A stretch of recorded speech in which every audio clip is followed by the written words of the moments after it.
नमस्कार, आप live cities देख रहे हैं। मैं हूं गरिमा भारती। बड़ी खबर निकल कर आ रही है। केंद्रीय गृह मंत्री अमित शाह बिहार आने वाले हैं। कहा जा रहा है कि सितंबर के महीने में अमित शाह पूर्णिया में रैली करेंगे। आपको पता है कि इससे पहले वो 31 जुलाई के दिन पटना आए हुए थे। फूलों की चादर बिछाकर उनका स्वागत किया गया था।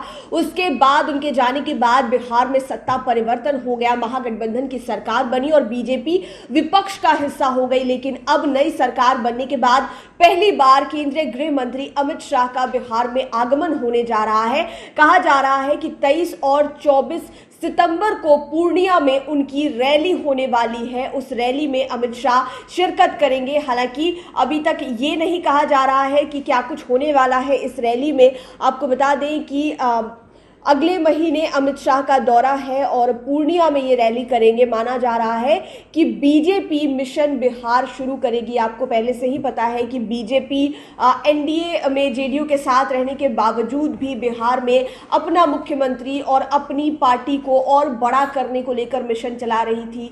ये चाह रही थी कि 2025 में जो विधानसभा का चुनाव हो या फिर 2024 में जो लोकसभा का चुनाव हो, बीजेपी उसमें सबसे बड़ी पार्टी बनकर उभरे और सभी क्षेत्रीय पार्टियों को पीछे छोड़ दे। जब जेपी नड्डा आए थे तो उन्होंने ये तक कह दिया था कि क्षेत्रीय पार्टियों को खत्म करना है और बीजेपी जो है वो बड़ी पार्टी बनकर रहेगी। ये तमाम बातें कही गई थी, जिसके बाद बिहार में सत्ता पलट हुआ और आपने सुना कि जो क्षेत्रीय पार्टियां हैं जैसे जेडीयू, आरजेडी और तमाम दल के नेताओं ने इस बात को बिल्कुल अस्वीकार किया जो कि जेपी नड्डा ने कहा था। इसके बाद अब अमित शाह फिर से बिहार आ रहे हैं। रैली 24 और 23 सितंबर को पूर्णिया में होने वाली है।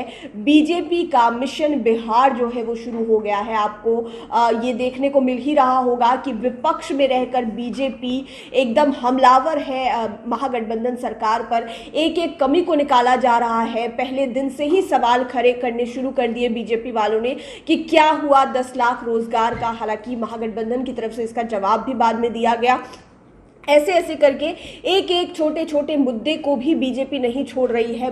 हर चीज़ को अच्छे से देख परख कर उस पर निशाना साधा जा रहा है। नेताओं पर सवाल खड़े हो रहे हैं। आपको याद होगा कि किस तरह से बिहार में सुशील मोदी की फिर से एंट्री हो गई और वो लगातार लालू फैमिली पर तो हमलावर रहते ही थे, लेकिन अब वे नीतीश कुमार तक को नहीं छोड़ते हैं, जेडीयू के नेताओं को नहीं छोड़ते हैं, बड़े बड़े बयान देते हैं। इसी तरह से बीजेपी ने बिहार विधानसभा में विजय कुमार सिन्हा और विधान परिषद में सम्राट चौधरी को जिम्मेदारी दी। आपको ये भी पता होगा कि विजय सिन्हा की मुख्यमंत्री नीतीश कुमार से उतनी नहीं बनती थी। सम्राट चौधरी भी हमेशा से हमलावर रहे हैं। तो अब बीजेपी का मिशन बिहार लगता है शुरू हो गया है। अमित शाह 23 और 24 सितंबर से इसकी शुरुआत पूर्णिया से करने जा रहे हैं। देखना होगा कि इस रैली में क्या कुछ होता है और आगे कहां कहां बीजेपी के कौन कौन से बड़े बड़े नेता आकर बिहार में अपनी कमान संभालते हैं। बिहार में जो मिशन बिहार की शुरुआत हुई है उसके प्रति जो है अपनी जिम्मेदारियों का निर्वहन करते हैं। आप लाइव सिटीज के साथ बने रहें। अगर अभी तक आपने हमारे चैनल को सब्सक्राइब नहीं किया है तो ज़रूर कर लें। ये वीडियो फेसबुक पर देख रहे हैं तो पेज को लाइक करें। आप हमें ट्विटर पर भी फॉलो कर सकते हैं। धन्यवाद।